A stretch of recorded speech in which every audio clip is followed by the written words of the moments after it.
Assalamu alaikum, Mr. Islam Answers back. Don't forget to like, follow, and learn. And remember, the notes that we're sharing with you are on our Patreon.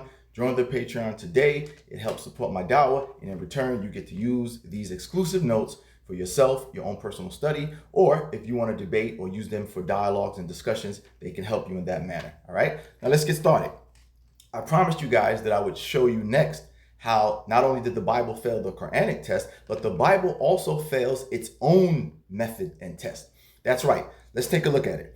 In Deuteronomy chapter 18, verses 21 through 22, we see a test on how to know what the word of God is. It says, "How will we know the word that God has not spoken?"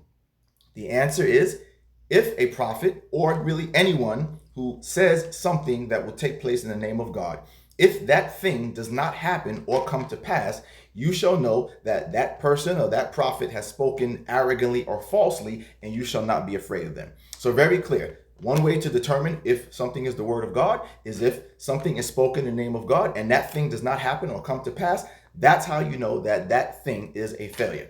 Now let's take a look and see how the Bible fails its own test. In Matthew chapter 10, verse 23, Jesus here is allegedly giving a prophecy to his disciples saying this. He tells them that you will not finish going through the cities of Israel before the Son of Man comes.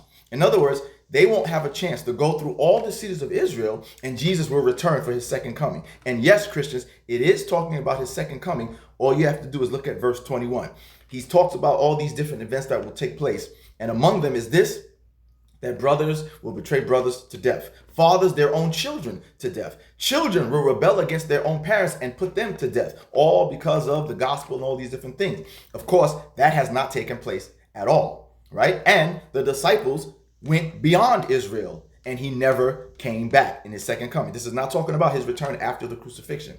It's talking about his second coming as it outlines in verse 21. These events would take place, which have not happened. Parents are not rebelling, children are not rebelling against their parents and putting their parents to death because of the gospel of Jesus. So clearly this has not happened, and the disciples went beyond Israel and he never came back. The proof of this is, look, Acts chapter 11, verses 25 and 26. We see the disciples went to Antioch. Antioch is a city beyond Israel. Even in Acts chapter 13, verse 14, they go to another Antioch of Pisidia.